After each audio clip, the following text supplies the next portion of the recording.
We'll take Jake first question, third row on the left. Hey, Ty, Jake Fisher with Yahoo Sports. You referred to Buddy as your brother last night, and he's one of the teammates especially trying to win forward to get to the playoffs. He said earlier you guys shared a plane ride after your trade here. What do you remember about that moment together, and how nice is it or special has it been to particularly bond with him, and you guys have grown to this point? Yeah, that's funny. That flight, yeah, it was me, Buddy, and Tristan. We got traded together, and I was like distraught on that plane ride because I was still like in shock and pissed and all that stuff. And so like while I was basically just sitting there scrolling on my phone, my head down, I just had to listen to Tristan and Buddy tell me how bad the Kings messed up the whole time. And I was like, can you guys just shut up? Like I just want to get there. But no, I think our relationship is really funny because when I first came into the league, like my rookie year, I could not stand Buddy.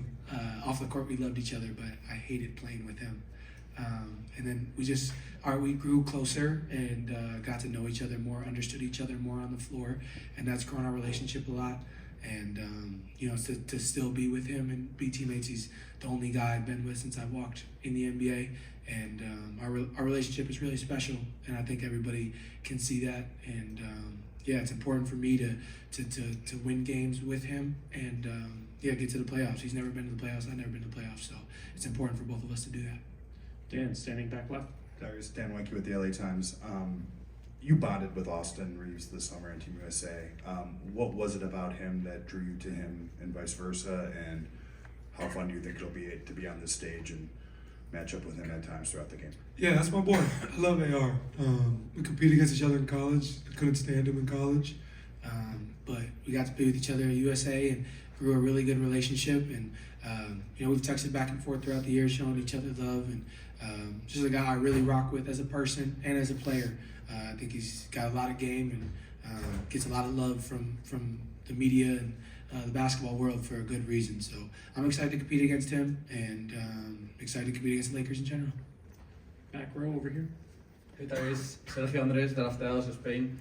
I've read that you were a big fan of LeBron James growing up, obviously. Can you talk about how special it is for you to play against him tomorrow in a matchup like that? And also, you've beaten Boston, Milwaukee, now the Lakers with LeBron. Does he feel kind of the final monster of a video game or something? Like he's just standing there at the final end? I would say he's like the final boss. I think the first part of the question, like any kid born in 2000, LeBron was my favorite player growing up. You know what I mean? And it's hard for him not to be for a lot of us. And so growing up, I was a Cavs fan, then a Heat fan, then a Cavs fan again, then a Lakers fan before I got drafted. It's just how it went. And so to be able to compete against him in the championship is kind of like a storybook a little bit, and it's gonna be a lot of fun. But that's the great part about being in the NBA is getting to compete against your idols on a nightly basis. So I really look forward to that. And then as far as the second part of your question, I just think for us, we're not supposed to be here, and nobody expected us to be here. We've been probably looked at to lose the majority of our tournament games. The Philly game we weren't supposed to win. Boston game we definitely weren't supposed to win. Milwaukee we definitely weren't supposed to win. So that's just been part of the storybook of this, and it's been a lot of fun. But it's not done yet. We got to be prepared to go tomorrow and approach that game the right way. Vinny, last row in the back. Hey Tyrese, Rick, before you came up, he compared you favorably to Steve Nash, not just in terms of game, but in terms of temperament and the way that you approach your teammates. Do you know enough about Steve Nash as a player to see maybe the parallels between you two as far as career roles and just generally how you speak to your approach with your teammates and bonding with them? Yeah, I think by the time I really started to pay attention to the NBA, Steve was, past his MVP years. But at the end of the day, I think I'm a basketball historian, so I've watched enough to understand who he was. And I think the game has obviously changed a ton. I think he does some things that, I couldn't do. I think I do some things that he probably couldn't do. But I appreciate the comparison. Anytime you're compared to one of the all-time greats and an MVP, means the world. But I understand why people see the comparisons because we passed the ball really well, and both of our teams played at a very, very fast pace. So I understand the comparisons, and anytime you're compared, it's really cool. Joe, right here. LeBron has been the NBA standard bearer for a long time, and maybe he still is. Rick said that he's still in his prime, which is interesting. But do you have any idea who's next? Who's the guy that's going to take that spot from LeBron? And is it something that all-star players strive for? Is it a goal? Well, I mean, I think at the end of the day, like, he is the gold standard of basketball players. Everybody obviously strives to be that. And as far as like whose job it is to take the reins from him, I don't really know if that's up for us to decide. That's like a media thing, to be honest with you. I think that as players, guys are just going out there and doing what they're doing. I think we're at really like the peak of our sport right now. We got some of the greatest players ever still in our league today, and there are things being done on a nightly basis that have never been done before. So I think guys are prepared for whenever that time is. Only Lord knows when he's going to slow down, but I think the league is in really good hands for when that time does come, and whoever the face of the league, that's not up for us guys to decide. Jordan? Hey, Tyrese. Just watching you play, I go back to the workout that I went to with you and Drew Hanlon. You being able to play with your dribble, using your hesitation. Why do you feel like people can't get to that move? Because you use it on Brooke, you get to the paint all the time with that. Then also with your shooting form, you guys do a lot of rapid fire where you get your shot off super fast in those workouts. Did people try to tweak your shot? And even with your percentages that they are so efficient, and do you feel like just telling players you don't have to have the most perfect form to be able to shoot the ball at an efficient clip and get your shot off fast too as well? Yeah, I think. What was the first part of your question? I'm sorry. The first part was the hesitation. Yeah, Working with the okay. dribble with the My hesitation. bad. I think at the end of the day, like, the reason it works so well is because I have the ability to shoot, and just playing with a good pace. I feel like a hesitation kind of can really dictate, the pace that you play at. If I'm, I can slow down, speed up, and I feel like a change of pace is what makes great players in this league and just in basketball in general. And so I feel like my shooting ability keeps people on their toes, on their heels rather, to know if they're going to step up or back up or whatever the case may be. So I feel like that's just been a part of who I am. The first move I ever learned was hezzy right. I swear, if there was a world where we could find my fourth grade clips, it would just be nothing but hezzy right. You know what I mean? And so I've been able to figure out, crossovers and other things out of that, and step backs and stuff like that. So I think that's what's made it hard to guard. And then in terms of jumper and form like that, I don't really buy into all the, what's a pretty jumper, what's an ugly jumper. All that stuff doesn't really matter to me because, when Steph came to the league, he said his jumper was unconventional as well. You know what I mean? And they said it about me, and they still say it about me right now. But I think as long as you put the time into it and have trust in it, and the more you can build your faith in your jumper, then the better.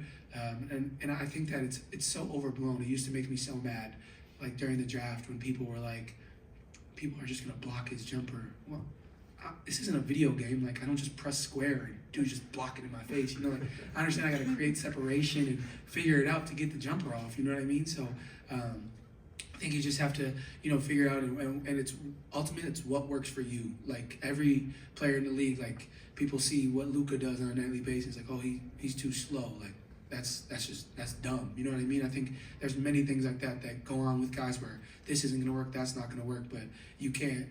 There's no way to like quantify or be able to understand like a guy's IQ and the work that they put in. You know what I mean?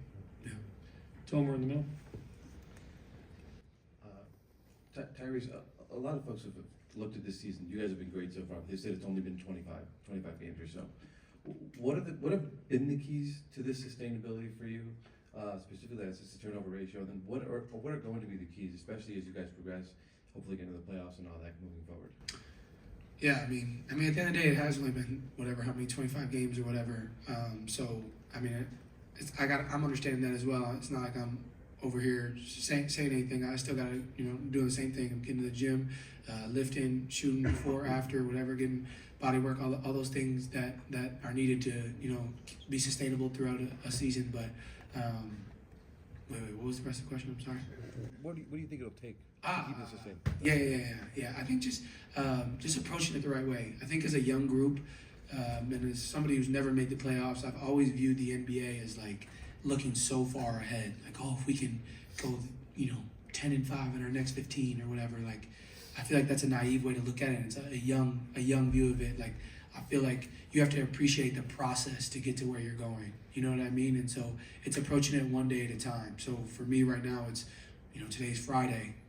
Just got done with practice. Like, I got to do this media stuff. Then I got to go get some body work done and go to dinner, get some rest, and be ready to go tomorrow. And it's my approach to that game. And I'm not worried about the road trip we got, coming up. It's understanding that that's coming, but I think that you got to fall in love with the process of getting there and not worry about, ultimately getting there. You got to fall in love with the process. And I feel like all the greats do that. They take it like one day at a time. So that's just what I'm trying to do and understanding that. And ultimately, by the time we get there, I think we'll be happy with our result if we just take it one day at a time. Is there anyone who helped you learn that it's a day-to-day process and not a? I think just great teachers in general. I think I've just had great teachers at every level and mentors, and just the way I was raised, all of it. Scott and Dustin, last two. Tyrese, how much has accountability been a big factor for this team, especially in the fourth quarter? I guess guys were getting called out.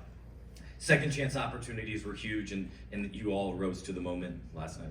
Yeah, I think it's been talked about in every team sport ever. Like, the best teams hold each other accountable, and it's something we addressed before the season started in our meeting as a team.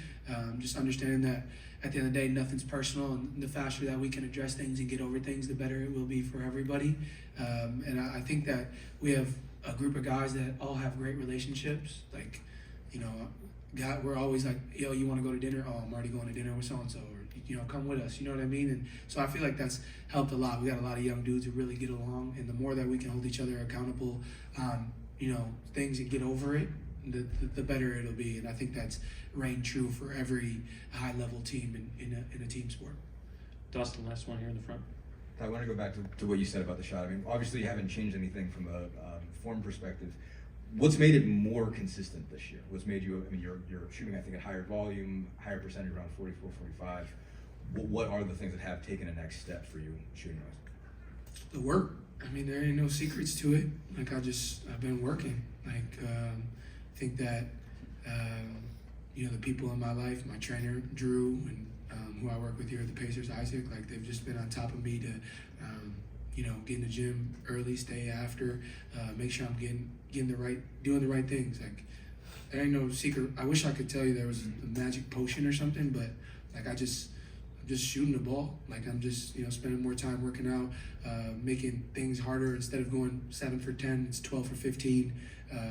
Whatever the case may be. Instead of it's 20 out of 25, it's 22, 23 out of 25. It's just, there's no secret recipe to being successful in anything. It's just work harder than people. And so I've been able to do that, and I think that's a big thank you to the people who are around me and the ones who love me and want to see me do better. Thank you. We're going to get started in here about 1:30 with the Lakers.